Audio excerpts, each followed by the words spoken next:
eso ya es un maldad.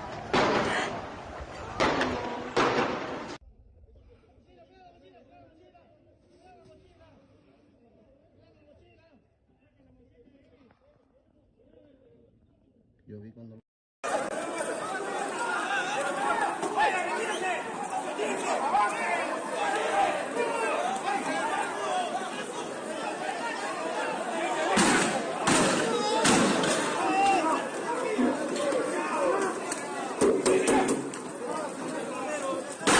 No van a poder, weón. Oh, mierda.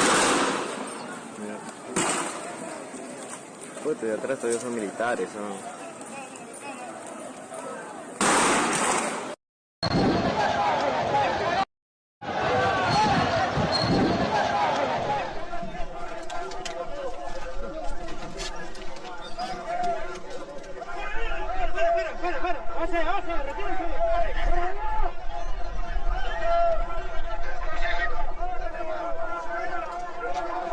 ¡No van a pasar! ¡Se les da la indicación de que no van a pasar!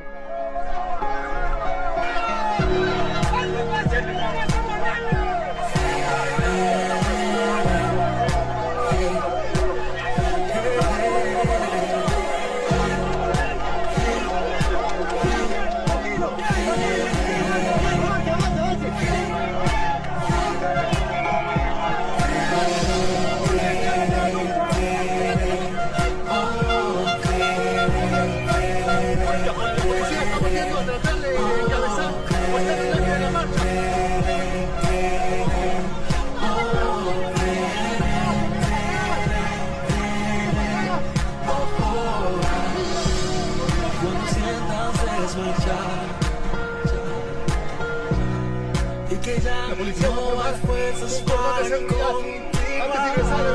Has pensado abandonar ese sueño, ese anhelo que en tu alma está.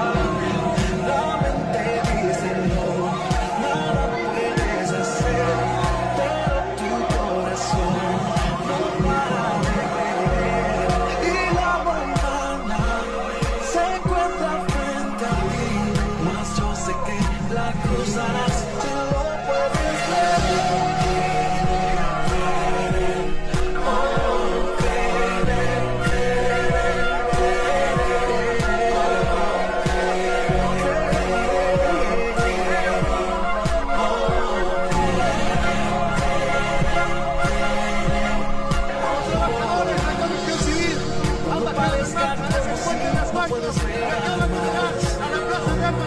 Y se ve como cerca brilla con su final.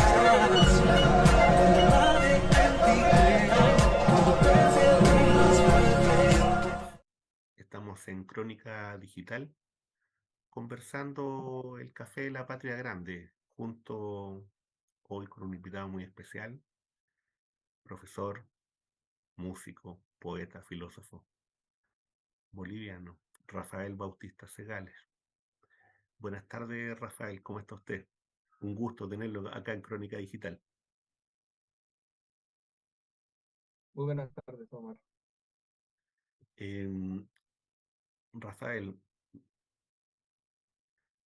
la situación peruana nos convoca hoy.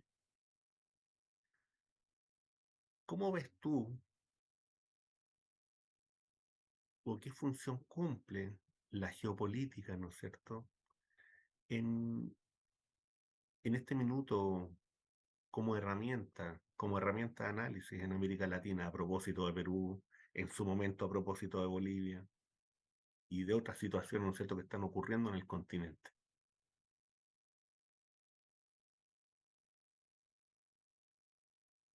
Hay que aclarar que lo que nosotros hacemos no es, digamos, una geopolítica usual, Ujú. con lo cual queremos decirles que no es cualquier geopolítica la que nos permite advertir el trasfondo del asunto. Un ejemplo, se nos viene, ¿no? Incluso mucha izquierda queda descolocada.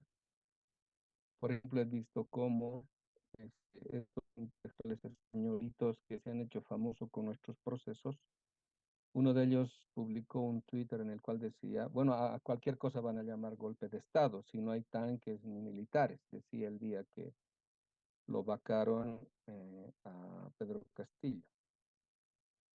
Uno nota ahí que este tipo de gente que se hacen las vacas sagradas en los medios de comunicación, incluso de izquierda, no entienden la geopolítica. ¿Por qué? Porque su lectura del imperialismo es una lectura o de economía política, o de sociología, o de ciencia política.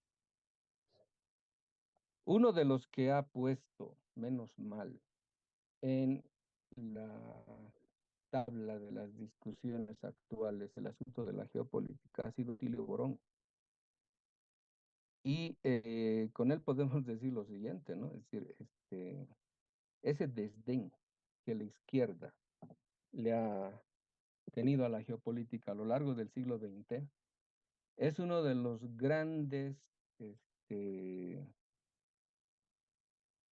desaciertos que la intelectualidad izquierda ha tenido, que no le ha permitido entender cómo el imperio no solamente se renueva, sino cómo resignifica sus lógicas de injerencia o de intervención. Y esto a mí me parece sumamente curioso, por decirlo poco, que toda la izquierda no ha aprendido hasta ahorita, hasta el momento, el laboratorio que el imperio vía CIA, vía agencias de inteligencia, con Kissinger de por medio, eh, diseminaron en Chile, es decir, en el golpe que le dieron al presidente Salvador Allende. Si hiciéramos una rememoración de cómo se fue gestando de modo secuencial ese asalto golpista a la experiencia socialista de Allende, podemos ver cómo eso ha sido sofisticando, ha sido desarrollando y que hoy en día tiene ya una forma incluso de denominación, por ejemplo, los golpes blandos. Pero lo que puede encapsular en un concepto todo aquello que significa unos nuevos golpes de carácter híbrido es el famoso concepto de revolución de color. Porque hemos visto cómo, no solamente en Bolivia, sino el asunto viene desde que es despierta lo que llamó Dussel en su momento la primavera democrática latinoamericana, porque el imperio estaba demasiado distraído en Irak, en Afganistán, en Siria, etcétera. Aquí aparecieron gobiernos de carácter popular, que digamos, no vienen esos gobiernos por obra y magia de una ecuación formulada en el mercado, en el marketing político, sino que es algo que los pueblos estaban empezando a generar como un nuevo tipo de política que tenía que llevar también a la parte intelectual del asunto a generar una nueva concepción de política y de democracia sobre todo en contra de la imposición de la mitología democrática imperial, que desde el 71 se fue implementando con este famoso memorándum Powell, que después lo abraza la Comisión Trilateral. El 75 más o menos ya se genera el documento de Crisis of Democracy, donde básicamente imponen la idea de que una democracia está en crisis cuando el pueblo empieza a ser protagonista. Y por eso generan toda una idea de la democracia neoliberal en cuanto sistema democrático, donde la única función para preservar ese sistema impuesto es el asunto de la gobernabilidad. Entonces han generado con esta mitología democrática que los gringos la han pensado muy bien y que nuestros países, vía sistemas académicos, han naturalizado en la cultura política de nuestros países, han implementado todo un montón de candados, de, de sistemas de administración burocráticos de la propia legislación de nuestros estados que hace imposible cualquier cambio. Y es curioso cómo ahí también se devela el carácter liberal de nuestra izquierda. Y con liberal quiero decir moderna, y con moderna quiero decir burguesa. Es decir, nunca han criticado, nunca han puesto en cuestión el tipo de democracia que establecía unas reglas que nunca demostraron ser ni democráticas y menos populares. Y por eso el neoliberalismo, y en este caso la geopolítica imperial, en connivencia con las oligarquías nacionales, han podido bajar presidentes legítimamente electos por este tipo de vías, que ahora se conocen como el lawfare, por ejemplo, como el golpe parlamentario, como este tipo de golpes híbridos que lo encabezan y ejecutan, por ejemplo, los medios de comunicación. Y esto viene desde el episodio Celaya, desde el episodio Lugo en Paraguay, después todo lo que hacen con Correa, con el presidente Chávez, con Lula, con Dilma, últimamente con Cristina. Es decir, el cómo se han implementado los últimos golpes parecieran que no son golpes. Y eso es, digamos, la astucia de haber puesto todo un sistema democrático institucional al servicio de los poderes fácticos. Y cómo pueden implementar no solamente sus intereses, sino sus factores disuasivos, primero para generar inestabilidad, segundo para hacer imposible la gestión gubernamental y tercero para bajarlos, como lo que ha sucedido últimamente con Pedro Castillo, que es, digamos, una receta que en Bolivia se ha visto en el golpe que le dieron al presidente Evo Morales en 2019. Entonces, por no contar con un tipo de lectura de cómo el imperio va renovando sus formas de injerencia, de dominación, de intervención, cómo es capaz de cooptar incluso el propio universo democrático, de modo discursivo y de modo performativo. ¿Cómo es necesario desenmascarar este tipo de democracia neoliberal al servicio imperial? ¿Cómo es necesario mostrar que nuestras propias constituciones están atravesadas por la cosmovisión imperial, gringa, eurocéntrica, y cómo las propias universidades han sido ya formateadas en la narrativa imperial y cómo aquellos, inclusive de izquierda, que han sido formados en todo el periodo neoliberal, los 80, ahora no saben salir de esa trampa? Porque en el ámbito de la jurisprudencia, por ejemplo, los estudiantes de derecho, que después salen profesionales en leyes, naturalizan demasiado bien el concepto de ley liberal que la modernidad ha impuesto como si fuese sagrada. De tal modo de que, aunque uno tenga apasionamientos revolucionarios, como se dice, ¿no? En el momento de efectuar gestión pública, gestión estatal, ahí se ve sus propias limitaciones cognitivas y hasta revolucionarias.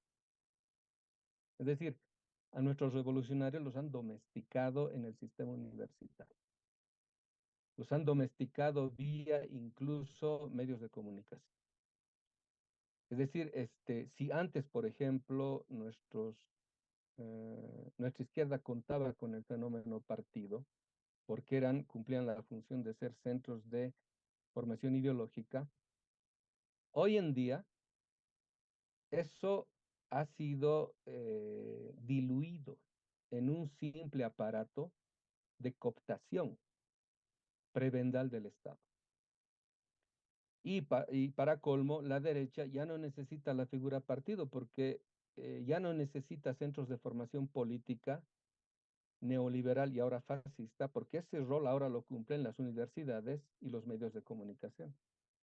Por eso la derecha ahorita simplemente necesita agrupaciones urbanos que les permitan acceder a cooptar el ámbito que privilegia el sistema impuesto de la mitología democrática gringa, que es el Parlamento. porque el Parlamento es el sitio donde están los lobieros, es decir, los lobbies. Y el Parlamento ahorita se ha convertido en el mejor centro de generación de conflicto estatal porque se ha privilegiado esa figura sabiendo que la derecha, incluso no contando con la mayoría, puede impedir gestión gubernamental desde ese organismo estatal.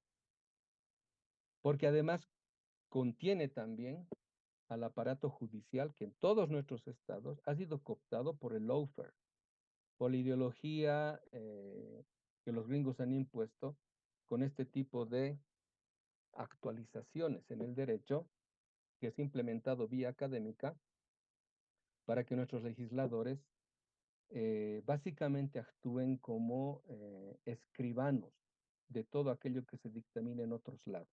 Es decir, ahorita podemos decir que ya no existe ciencia crítica en las universidades, porque todo es simplemente la implementación de lo que viene de otros lados, sobre todo del imperio, como si se tratase de un credo o de un dogma santificado y que quienes van a salir formados después van a ingresar al aparato estatal, básicamente ya están formateados con ese tipo de narrativa. Entonces Rafael, ahí podemos ver cómo la geopolítica ujú. tiene necesidad de ser desenvuelta, o más bien develada, porque las lógicas de dominación se expresan de modo geopolítico, el imperialismo se expresa de modo geopolítico, no necesariamente como economía política. Ahorita la economía política o la economía en sí, que la llaman la ciencia de los negocios, está ahorita superada por el ámbito financiero. Es decir, ahorita para comprender lo que está pasando en el mundo, la economía política resulta demasiado estrecha, limitante para ver ahorita el poder real es el ámbito financiero. Y los economistas no tienen todavía este conducto o este modo de hacer el pasaje de la economía a la economía política y de la economía política al mundo de las finanzas. Entonces, todo eso nos muestra que el imperio no se devela como política o como sociología o como economía política, se devela como geopolítica. Pues es necesario entender esto, entender este ámbito, esta dimensión de la realidad, que ha sido muy dejada de lado por la izquierda, sobre todo en el siglo XX, en la mitad del siglo XX para adelante, y que no le ha permitido entender que el imperio ya ha cambiado de fisonomía, ya ha cambiado de, de formas de reproducción del propio imperialismo. Y que si no se conoce esto, pues se cae en la trampa fácilmente y es lo que estamos viendo en todos nuestros procesos, Omar. Rafael, desde ese punto de vista que tú estás planteando, em, evidentemente que las izquierdas arrastran una una crisis que uno puede detectarla desde el punto de vista de la construcción política a partir de 1989, de la caída del muro y de los socialismos históricos, pero que también tiene otra crisis de trasfondo, ¿no? Y que tiene que ver con esta construcción de la modernidad y con lo que se entendía, ¿no es cierto?, como izquierda, como proyecto político, como proyecto histórico, como proyecto ideológico. Desde ese punto de vista, ¿cómo ves tú esos procesos cómo se han venido dando dentro de América Latina y cómo se demarcan también las izquierdas, ¿no? Algunas que son, entre comillas, más competentes, otras, ¿no es cierto?, que son categorizadas como las que no debieran existir. ¿Cómo ves tú ese proceso? ¿Cómo lo has vivido tú o cómo lo has visto tú dentro de Bolivia y cómo lo ves dentro de las conversaciones que tú tienes con otros intelectuales y otras personas que están pensando desde otros lugares de América Latina? ¿Cómo ves tú eso? Geopolíticamente hablando, ahora quienes hacemos este tipo eh, o trabajamos en este tipo de perspectiva, yo la llamo, por ejemplo, geopolítica de la liberación, donde incluye el factor crítico descolonial, etcétera, ya no nos basta o nos resulta limitante el seguir usando las categorías izquierda-derecha, porque resultan bien engañosas también. Por ejemplo, el gobierno de ustedes, el gobierno de Boric se autodenomina de izquierda, pero avala el golpe que le dan a Castillo. Nunca se pronunciaron positivamente sobre la revolución bolivariana, por ejemplo. Hay izquierdas que se han acomodado demasiado a la narrativa imperial y solamente juegan cuotas de poder o básicamente desean lo que se llamaba hace rato cumplir las tareas pendientes de la burguesía y nada más. Por eso para nosotros ahorita la contradicción fundamental se da entre globalistas y lo que llamamos soberanistas. Porque no nos olvidemos, Zbigniew Brzezinski, este geopolitólogo norteamericano de origen polaco, escribió un libro, ya los 70s, sobre la edad tecnotrónica y el papel de los estados, donde él mismo ya anunciaba que el Estado iba a ser superado por una nueva macroentidad, que iban a ser las transnacionales, porque son básicamente las que ahorita dominan el mundo, y que lo que el Estado se atribuía como sujeto de derechos en el ámbito del derecho internacional iba a ser barrido por las transnacionales. Que ahorita podemos decir que el sujeto del derecho internacional ya no son los estados, son las transnacionales que utilizan a nuestros estados, incluso a los estados del centro, como simples garantes de sus negocios. Pues hemos visto cómo los tratados comerciales firman los estados, pero lo firman favoreciendo o cumpliendo las lógicas de desarrollo de las grandes transnacionales. Es decir, no firman a favor de sus países, firman a favor del capital que en última instancia está detrás de un proyecto gubernamental. Entonces, en ese sentido, una cosa que la lógica imperial reciente, en decadencia, ha visto como única plataforma de sobrevivencia es la destrucción de todos los estados en el mundo. Ahorita lo que estamos viendo en Ucrania es básicamente eso, es decir, si Rusia, la Federación Rusa, no puede ejercer su soberanía, y ese es, digamos, el castigo que le están propinando la OTAN y el Pentágono, imagínense nuestros países. No sé si usted se acuerda cómo el presidente peruano Castillo denunciaba que en estos meses, noviembre y diciembre, se cumplía la fecha de otorgamiento de licencias, de concesiones a los emporios minero petroleros en el Perú. Y esa es una de las razones por las cuales lo bajan, porque en los negocios los tiempos políticos demoran demasiado. Por lo tanto, ellos necesitan certidumbre porque todas estas empresas cotizan en bolsa. Las bolsas cotizan en los grandes gigabancos y los gigabancos tienen que estar acumulando dinero segundo tras segundo. No pueden darse el lujo de lo que llamamos la paciencia. Es decir, por eso también el mundo desarrollado nos consume, no solamente como humanidad, sino como planeta, porque ya no responden a los ritmos naturales, no responden a la temporalidad humana. Es la temporalidad del capital que cada vez es más dinámica, más veloz, por lo tanto, más suicida. Entonces, es una de las razones por las cuales lo vacan al presidente Castillo. Es decir, no confían en él, no están seguros si él puede, qué sé yo, de modo obediente firmar las nuevas concesiones y por eso dicen, pues hay que bajarlo. Y para eso el imperio tiene toda una serie de dispositivos, ahora sí, coloniales, moderno-coloniales, que hace que se activen al momento de aparecer alguien indeseable para la lógica capitalista. Ahí se activa no solamente el señorialismo oligárquico en nuestros países, sino el racismo explícito de las clases medias que también sueñan en este tipo de lógica de ascenso social a convertirse en los nuevos patrones. Es decir, la clase media se convierte en la base de reclutamiento de la ideología señorialista oligárquica en nuestros países. Entonces, eso demuestra de que los conflictos actuales tienen larga data y es el conflicto con el cual nace el mundo moderno, es decir, la negación absoluta de la humanidad del otro.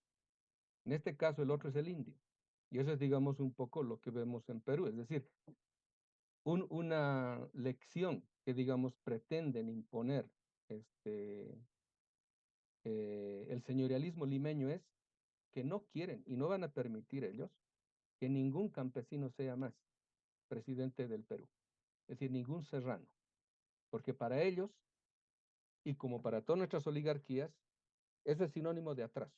Eso es sinónimo de vivir en las cavernas o volver al tiempo de los árboles, ¿no? Cuando todavía seguimos monos. Esa es la mitología moderna que hace posible que el individuo formado en ese tipo de mitología crea que el capitalismo es lo más desarrollado, racional, verdadero, justo, lógico que la humanidad ha podido producir. Que la sociedad moderna es lo más verdadero, es lo bueno, lo mejor que nos ha podido suceder. O sea, ese tipo de mitología muestra que ahí hay una devaluación absoluta de cualquier otro tipo de forma de vida, de proyecto de vida que pretenda cuestionar a la modernidad. Pero la pregunta es bien simple. No solamente desde el siglo XX, ya desde el siglo XIX, en la propia Europa, las mentes críticas estaban mostrando de que a donde nos conduce el famoso progreso y desarrollo no es algo bueno. Y estamos viendo ahora cómo el progreso y el desarrollo nos está llevando ya no a una utopía, sino a una distopía. Y esto quiere decir que el famoso mundo moderno y sus mitologías en realidad son un encubrimiento sistemático de lo que realmente produce en el ser humano y en la naturaleza este tipo de lógica suicida que para producir debe destruir constantemente. Y cuando decimos el capitalismo para producir debe destruir constantemente, no estamos diciendo que destruye de modo físico la naturaleza, nos destruye como seres humanos, destruye la vida de modo cuantitativo y cualitativo, y por eso nos conduce no solamente a la muerte física. Ahora, por ejemplo, cuando vemos cómo hay seres humanos que están dispuestos a matar al prójimo, nos muestra cómo este tipo de mitologías y narrativas que el mundo moderno ha generado para legitimarse, a lo único que nos conduce es a la guerra. Entonces, eso nos muestra cómo la racionalidad moderna es profundamente irracional. Y esto que se ha impuesto como la narrativa oficial, el paradigma vigente, es algo que está tan naturalizado en la subjetividad de la conciencia social, que es, digamos, ahorita lo que estamos viendo en los fenómenos que están sucediendo en nuestros países. Por ejemplo, en Perú, en la Lima señorialista, como los medios de comunicación, como gente que genera opinión pública, trata a los campesinos, o sea, a la gente más pobre, a la que tiene que cargar en sus hombros el peso de todo un país, cómo son tratados de salvajes, de terroristas, reproduciendo el racismo estructural de la negación absoluta de la humanidad del otro, en este caso del indio. Y cómo esto es básicamente la ideología reinante en la sociedad urbana, que es capaz de matar a quien le alimenta, porque las ciudades no pueden sobrevivir sin el campo. El alimento proviene del campo y están dispuestos a legitimar el asesinato del hermano sin darse cuenta que ese hermano es el que les permite vivir. Gracias a ese que produce en el campo y que es tan despreciado, viven ellos en las ciudades. Comen gracias al trabajo nunca realmente bien pagado del campo, incluso despreciado, gracias a ellos viven en las ciudades. Ya, eso nos muestra cómo no solamente existe lo que se llama el lawfare, o sea, la guerra llevada por medio de leyes, sino la propia información es un campo de guerra. Los propios medios de comunicación se han convertido en focos disuasivos de ejercicios bélicos, de negación de la humanidad de los pobres. Entonces ahí podemos ver cómo este tipo de episodios puede contar con legitimidad social, porque esto no es un asunto que se ha originado hace un año, 10 años. Estos son los 5 siglos de conquista, de colonia, de república que nos ha conducido a este estado en el cual todos los episodios que vemos como conflictividad social son la carga y la acumulación histórica de que nunca se ha podido reparar y nunca se ha querido reparar el verdadero sistema de injusticia y desigualdad estructural en nuestros países, y que eso jamás nos va a llevar a la paz, siempre nos va a llevar a la conflictividad. Entonces ahí podemos ver cómo funcionan las hipótesis que estamos manejando, y para redondear la pregunta suya. Ujú. La izquierda y la derecha como categorías de análisis de la conflictividad geopolítica ya no nos basta, son limitantes ahora. Por eso preferimos hablar de los globalistas, que son básicamente los que pretenden continuar con la, ¿qué se llama esto? El despliegue del capitalismo financiero por sobre el Ujú. capitalismo productivo. Ahorita estamos viendo la acumulación por despojo. ¿Sí? Como incluso los demócratas en Estados Unidos son más globalistas que los republicanos, y cómo el globalismo penetra las ideologías de izquierda, y cómo podemos ver gobiernos supuestamente socialistas de izquierda como el de España son profundamente globalistas y están a merced del discurso y las prácticas imperiales como de la OTAN o del Pentágono. Cómo la izquierda de Europa se ha tragado el cuento de que Rusia es la interventora, cuando simplemente la Federación Rusa ha optado por mantener el concepto de equilibrio estratégico, porque básicamente Ucrania es la frontera inmediata con la Federación Rusa. Si la OTAN se despliega hacia Ucrania, básicamente la Federación Rusa está amenazada con un conflicto de consecuencias inevitables, y es que se permite que Ucrania más forme parte de la OTAN. Ese tipo de cosas, la geopolítica lo muestra muy bien, y podemos ver en ese sentido cómo mucha izquierda está descolocada porque no entiende ahorita la contradicción fundamental que está sucediendo entre cómo reponemos nosotros nuestras soberanías. Por lo tanto, necesitamos constituir un nuevo tipo de Estado. En Bolivia le llamamos el Estado plurinacional todavía como proyecto, y cómo esto puede reconfigurar el panorama global, este, describiendo muy bien este tipo de contradicción que está sucediendo entre un proyecto globalista, eurocéntrico, moderno occidental, y la recuperación de la soberanía estatal de nuestros países, enfrentándose a este tipo de reposición de un orden mundial al servicio de los gigabancos y de los billonarios del mundo ahorita. Rafael, desde ese punto de vista que tú estás planteando, se habla también de varias crisis, de una crisis, ¿cierto?, que es civilizatoria, de una crisis que es particular, más corta, que tiene que ver con la crisis del modelo económico, político, que llamamos neoliberalismo, ¿cierto? Y por otro lado, ¿no es cierto?, de las crisis de los propios modelos y de sus aplicaciones en el continente, ¿no es cierto? Y en cada una, ¿no es cierto?, de estas individualidades, de estos, entre comillas, estados nacionales, que en realidad son estados subyugados, ¿no? Y en la situación peruana, estábamos hablando, ¿no es cierto?, lo que hay de fondo ahí, que tiene que ver con los recursos naturales, en la situación de Chile, en la situación de Bolivia, en la situación de Argentina y de otros países más, por cierto. ¿Cómo tú ves ahí ese conjunto de crisis en relación, ¿no es cierto?, con la crisis peruana?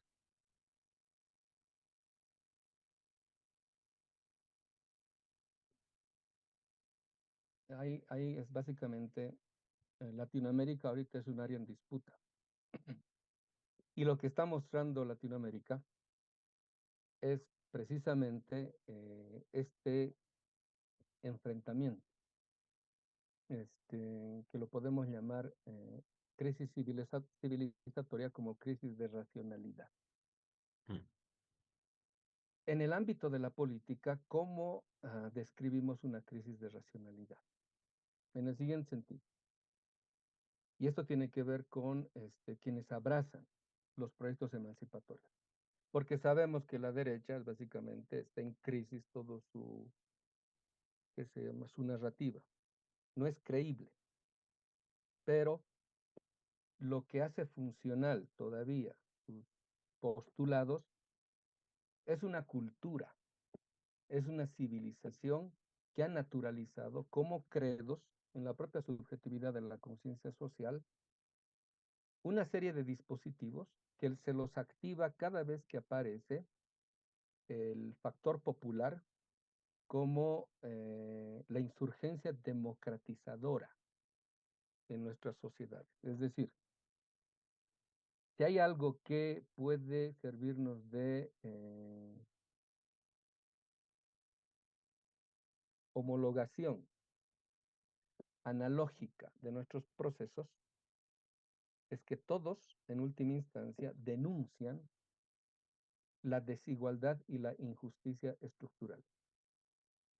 Todo imperio necesita sostener un mundo desigual para hacer posible que una élite contenga todas las aspiraciones emblemáticas a nombre del grupo minúsculo al cual pertenece y que solamente pueden ser acogidos por el resto de esa cultura cuando este tipo de postulados son creíbles, son vigentes, son paradigmáticos, son hegemónicos.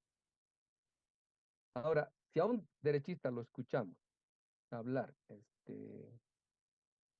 hoy en día, por ejemplo, en Perú, en Chile, etc., fácilmente podemos notar la incongruencia del discurso, pero desgraciadamente este discurso contiene dispositivos que aún funcionan en la subjetividad social.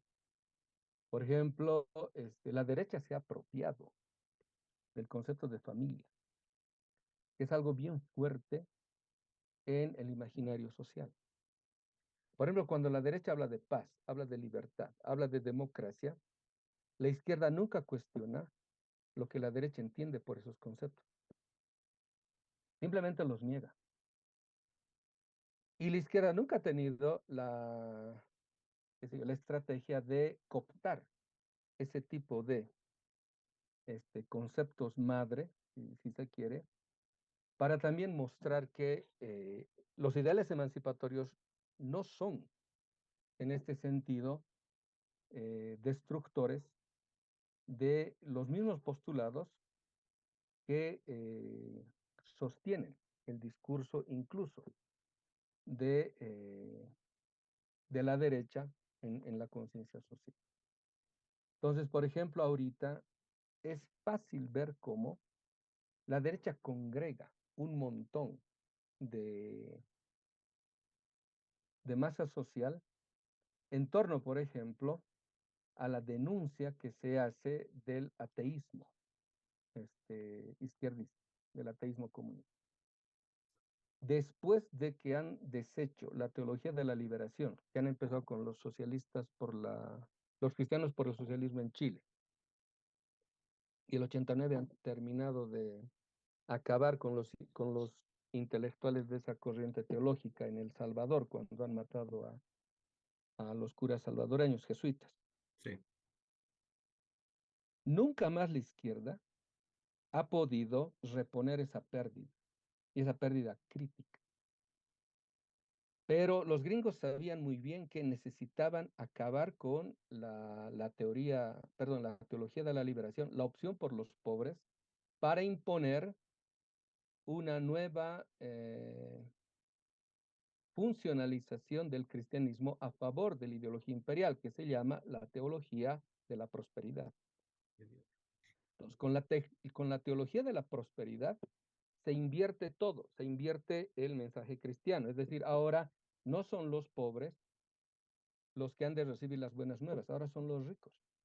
Desde la teología de la prosperidad, el maldito es el pobre. Es decir, se invierte totalmente todo, a tal grado de que los grandes gurús del neoliberalismo, por ejemplo, el jefe del FMI, Cam Densus, con Biblia en mano, les pedía a los empresarios, por ejemplo, en sus disertaciones en Latinoamérica, Europa, etcétera, con Biblia en mano, Cam Densus justificaba que el verdadero servicio a los pobres es el neoliberalismo. Es decir, ahí vemos cómo las lógicas de la inversión que Marx, después Hinkelhammer llaman el termidor de la revolución, empiezan en el cristianismo. Como una religión de los pobres, de los esclavos, luego es invertida para justificar al Imperio Romano desde el 325 en el Concilio de Nicea. Cómo después esa ideología, esa religión se convierte en la ideología imperial romana para reimpulsar otra vez el proyecto de dominación imperial romano. Cómo eso se traslada a la época feudal y cómo el Sacro Imperio Romano Germánico es la que necesita generar las condiciones de posibilidad para que sea posible esto que llamamos la doctrina imperial básica, que es los propósitos de dominación exponencial, y que en la modernidad es abrazada por los proyectos imperiales vía cristianismo, ya no solamente el católico desde el Concilio de Nicea, sino desde el protestantismo con Lutero. ¿Cómo aparece la religión de los pobres como la ideología y la cosmovisión burguesa? Es decir, todo esto ha sido dejado de lado por la izquierda porque se ha creído el cuento, la mitología moderna, de que la religión ha sido dejada atrás, los mitos ya son del mundo antiguo y ahora es el tiempo de la razón, la era de la razón. O sea, básicamente ahí podemos ver cómo la izquierda también es hija de la ilustración y del iluminismo. Y ahora estamos viendo cómo estos son factores muy a favor y funcionalizados de la ideología imperial.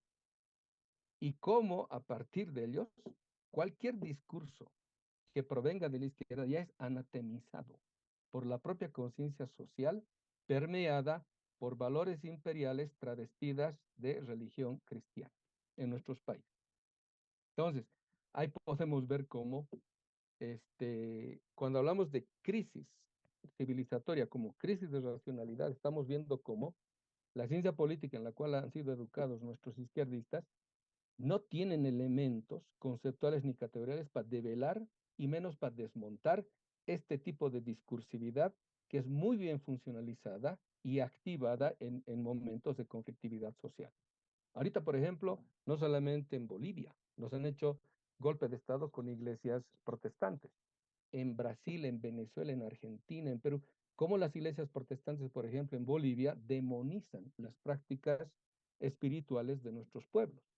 ¿Cómo están cumpliendo ellos lo que ha sido dejado de lado por la conquista y la colonia, la extirpación de las idolatrías? Es decir, cómo las iglesias protestantes ahora están cumpliendo aquello que fue dejado de lado, pero ahorita lo están cumpliendo muy bien, que es la extirpación de las idolatrías. Y ahí básicamente, ¿qué están haciendo? El imperio ahí no es tonto. Sabe que si sacamos el alma del indio, o sea, sus propias creencias, el indio se va a volver contra sí mismo. Es decir, si sacamos lo mejor que tenemos, no vamos a tener ningún respaldo en nuestra subjetividad histórico-cultural que permita nuestra propia reposición o nuestra propia reconstitución de nuestra propia subjetividad. Entonces ahí tenemos la batalla perdida. Es decir, el izquierdismo se ha creído el dogma marxista de que lo único que hay que hacer es cambiar la economía y todo lo demás se resuelve. Mentira. La economía capitalista para funcionar, para desarrollarse y desplegarse de modo pleno necesita un tipo de jurisprudencia que haga posible y haga legítimo el tipo de producción que el capitalismo necesita. Y eso se llama derecho liberal. Y todas las experiencias hasta el día de hoy de todos los gobiernos de izquierda nunca han tocado la estructura normativo liberal de nuestros estados. Incluso en Bolivia, cuando hemos dado origen al Estado plurinacional vía Asamblea Constituyente, la normativa imperante sigue siendo liberal. Eso no ha sido tocado. ¿Por qué? Porque primeramente, no solamente la derecha bajo ninguna circunstancia va a desear que se cambie la normativa básica y esencial del Estado liberal. Y la derecha también ahí es bien liberal.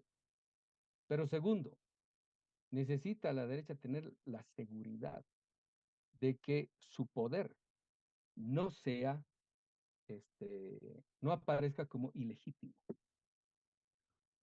Por ejemplo, en Bolivia, la economía capitalista ahorita tiene todas las condiciones para seguir desarrollándose, pero la economía comunitaria no, porque no existe una normativa que ampare el tipo de producción comunitaria para hacer desarrollar ese tipo de producción.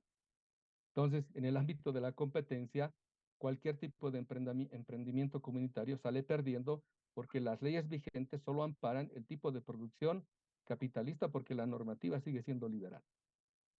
Entonces, por eso también en Chile tienen trampa el asunto porque con perspectiva liberal uno tiene que tener en cuenta de que lo que la derecha no va a permitir jamás es que su propio universo jurisprudencial sea transformado por una nueva idea de derecho. Y eso es básico, es fundamental eso tener en cuenta a la hora de pretender un cambio revolucionario. Por la izquierda hay veces actúa solo de modo reformista.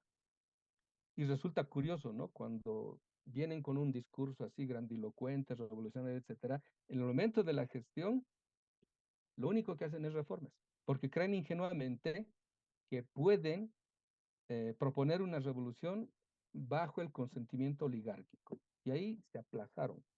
Es lo que decía Saint-Just, el revolucionario jacobino francés, el que pretende una revolución a medias solo cava su propia tumba. Y es lo que está pasando en nuestros países, ¿no? Es decir, gobiernos que tenían un alto grado de legitimidad, que en el momento de cúspide de esa legitimidad, cuando debieron de tomar las medidas más revolucionarias, que es el momento ideal donde el pueblo acompaña todo aquello, nunca lo toman. Y como por desgaste usual en la política van mermando su legitimidad, ya no pueden hacer los cambios trascendentales. Y es cuando básicamente las propias reglas del sistema institucional llamado democracia a la gringa los domestican.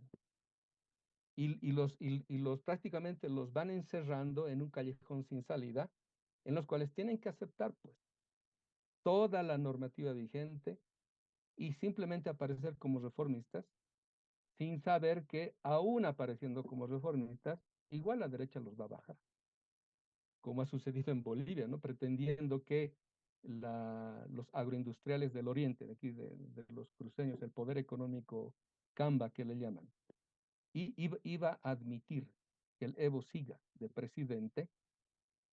Eso solo cabía en alguien que no tenía idea de lo que realmente está en juego, geopolíticamente hablando, cuando un gobierno popular pretende, por ejemplo, manejar de modo soberano el litio.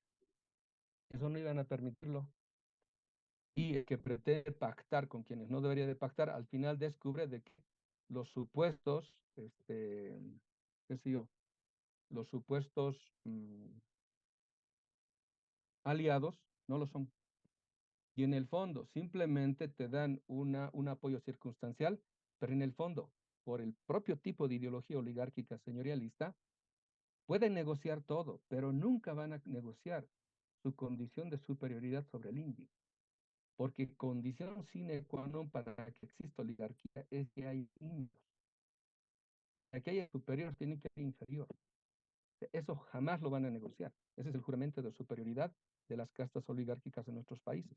No va a permitir jamás que un indio les arrebate el poder o que un sambo les arrebate el poder, como fue el caso de Chávez en Venezuela, o que un campesino, profesor rural, les pretenda disputar el poder en la Lima señorialista. Eso demuestra que desde el lado de la izquierda, las limitaciones de la lectura política adecuada no son posibles por el tipo de formación académica, intelectual que posee nuestra izquierda y que demuestra su eurocentrismo y que les hace descreer del pueblo, porque pueblo, lo que llamamos el pueblo en tanto que pueblo, no tiene un proyecto moderno capitalista.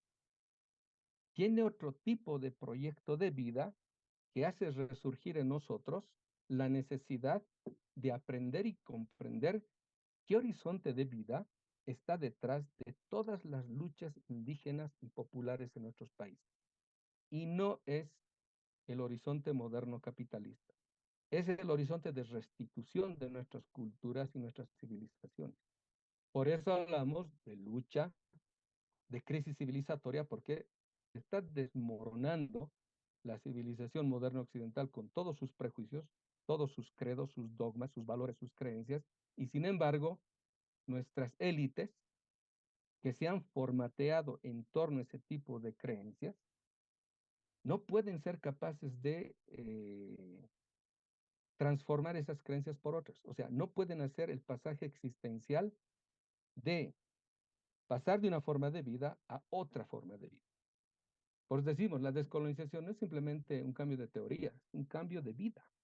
Pues tiene que ver con un cambio en la existencia, en los principios, en los valores, en las creencias, en las utopías en los cuales uno deposita toda su fe, toda su esperanza, etcétera.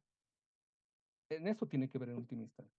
Por eso no es cuestión nomás de ahora analizar los procesos que vivimos de modo racionalista, en el sentido lógico, cientificista, sino ahorita necesitamos incluso de herramientas categoriales conceptuales mítico-religiosas, teológicas, que nos ayuden a entender cómo el pueblo se mueve, o sea, dónde están las creencias del pueblo, a qué tipo de horizonte utópico responde la lucha popular. Es decir, los indios, qué tipo de forma de vida están, eh, qué sé yo, están manifestando a la hora de generar una discursividad incomprensible ahorita para el lenguaje político hegemónico. Por eso el asunto de la descolonización sigue siendo pendiente y es algo que nos puede ayudar a entender de mejor modo los procesos que vivimos. Oye, Rafael, en ese sentido, me surgen en mente, bueno, muchas preguntas, pero dos puntuales que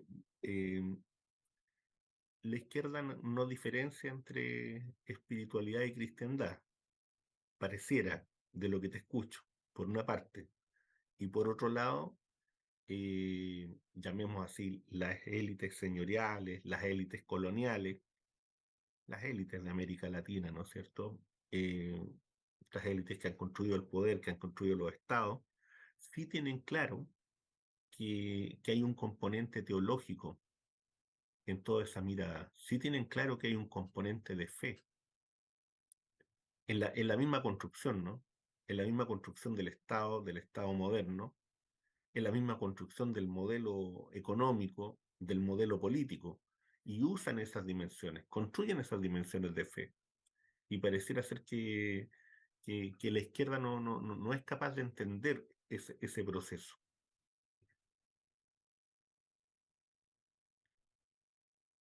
¿Sí? Nuestras, y hay que decirlo también, ¿no? Nuestras oligarquías y nuestras derechas son estúpidas. O sea, no, o sea, en todo esto que estamos viendo, podemos advertir que ni siquiera el guión que les sirve para producir estos golpes encubiertos, ni siquiera proviene de ellos. Son fabricados en otros lados. Ellos simplemente lo ejecutan. Por ejemplo, en lo de Castillo ya está viéndose cómo todo estaba preparado, cómo el Congreso recibe con aplausos todo, porque ya estaba convocado para vacar a Pedro Castillo, cómo el ejército, los generales ya estaban en el Congreso esperando ¿qué se llama? La vacancia de Pedro Castillo. Como en la reunión en la cual Castillo desconoce al Congreso, esa puerta cerrada, pero están generales ahí presentes. Es decir, igualito que en Bolivia el 2019, que los medios de comunicación le venden a uno la idea de que era una revuelta popular, era una insurgencia social en contra de un dictador, etc. Esa es la imagen que te muestran. Pero cuando ves pormenorizando las cosas que pasan, por ejemplo, la golpista, aquí la Áñez, Ujú. no juró ante nadie.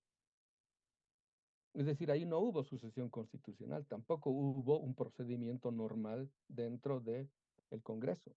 Es decir, esas cosas se van develando, ¿por qué? Porque el golpe producido se lo hace por sorpresa, para descolocar a todos. Entonces ahí uno ve cómo, no es que no, inteligentes, no simplemente cumplen un guión, cumplen una función, aprenden muy bien el guión que tienen que seguir. Y no es que comprendan muy bien ellos que hay un trasfondo teológico. Lo que pasa es que, por ejemplo, estudiando muy bien a Carl Schmitt, a Jacob Taube, a Benjamin, etc., podemos decir lo siguiente. La política moderna es teología secularizada. Mm. El propio estado de excepción, como concepto, responde a la idea mesiánica de el cambio de todo, o sea, la ausencia de un orden vigente y la ruptura entre un orden dado y un nuevo orden. Esa es una idea mesiánica. La propia idea de soberano también es una idea teológica. Es decir, ahora todos aquellos que estudian ciencias políticas y no se dan cuenta de esta teología implícita dentro de la política moderna, pues que se revisen a los clásicos, desde Carl Schmitt, Taubes, el propio Giorgio Agamben, para que vean cómo toda la política es teología secularizada. Entonces, la derecha tampoco tiene necesidad de saber eso, porque básicamente vivimos en un mundo secularizado, pero que no ha perdido su trasfondo teológico. Los que sí les interesa saber eso son los que manejan los hilos del poder a nivel mundial, sus intelectuales, ¿no? Los que piensan para el imperio, en este caso, los think tanks, las agencias de inteligencia que tienen su propio servicio de intelectuales que no piensan pues un pensar teórico, piensan un pensar estratégico. No están pensando qué ha pasado, no tienen que pensar lo que va a pasar para poder influir en los acontecimientos. Eso es también lo que no tenemos acá, lo que no se enseña en las universidades, porque se sigue en el pensar teórico, el pensar que simplemente describe lo que ha pasado. Ese pensar no nos sirve. Eso es pensar el pasado como pasado. Pensar el presente es otra cosa, y eso requiere el pasaje del pensar epistemológico al pensar estratégico, y eso es lo que nunca hacen nuestros intelectuales, o todos aquellos que aparecen en los canales de televisión. Entonces, la derecha no tiene por qué saber eso, simplemente cumple un guión, pero la izquierda sí necesita saber eso para desenmascarar ese tipo de teología encubierta. Pero la izquierda también solo produce a sus intelectuales análisis descriptivos, fenoménicos. Pretenden explicar un fenómeno mediante otro fenómeno, o sea, nunca van al ámbito esencial del asunto. Por eso, o sea, cuando hablamos de crisis civilizatoria como crisis de racionalidad, queremos develar de que son los propios marcos categoriales, hermenéuticos, que usamos para estudiar la realidad ya no sirven. Tenemos necesidad de otro tipo de marcos categoriales hermenéuticos de interpretación de la realidad social, política, económica, etcétera, que nos permitan develar estos ámbitos esenciales que no se ven y menos muestran los medios de comunicación, porque ahí todo es información rápida. Entonces, ahí una de las tareas fundamentales ahorita es, digamos, lo que ahorita mueve realmente a lo mejor de la filosofía política, es desencubrir esa teología encubierta en la política vigente. Rafael, agradecerte para ir cerrando ya, agradecerte el tiempo, la reflexión. Ojalá no sea la última vez que podamos contar contigo para, bueno, conversar de lo que está ocurriendo en la patria grande. Un abrazo grande desde Chile, desde Santiago particularmente. Bueno, otro abrazo desde Bolivia, desde aquí lo que llamamos el Chuquiapumarca, desde La Paz. Y mediante ustedes y al público peruano que nos ha de ver, el último artículo que escribimos lo titulamos Cuando un gobierno declara el estado de excepción, el pueblo tiene todos los derechos para responder eso con el llamamiento a un estado de rebelión. Porque si el estado de excepción pretende conculcar todos los derechos, el pueblo, para sí, desde la defensa de la vida, tiene toda la legitimidad para desobedecer ese tipo de imposición. Y hasta su propia constitución lo dice. Ningún gobierno usurpador merece obediencia, en su artículo 46. Así que nuestro apoyo, nuestra solidaridad con el hermano pueblo peruano, porque nosotros pasamos lo mismo el 2019. Nos ha costado a nosotros un año resistir a ese golpe y esa dictadura, pero recuperamos la democracia. Entonces, pareciera que nuestros pueblos todavía este, necesitan, como quien dice, demostrar a la clase política que ya no pueden seguir de modo ingenuo creyendo que pueden hacer revoluciones a medias bajo consentimiento oligárquico. Aquí se requiere cambios trascendentales. Y no les vaya a pasar lo que sucedió con la movilización en el Ecuador, donde los pactos lo único que hacen es desinflar el movimiento popular y lo desinflan de tal modo de que eso supone un rezago largo en el tiempo que es difícil reponer. Así que toda nuestra camasa, nuestra chama, nuestro ajayu con el pueblo hermano del Perú y que nuestras huacas, nuestros huihuiris, nuestra Pachamama y nuestro Alajpacha está con todos ellos. Esa es la fuerza que está alimentando la insurgencia popular. Y muchas gracias, Omar, por la entrevista. Muchas gracias a ti, Rafael. Un gusto, un abrazo.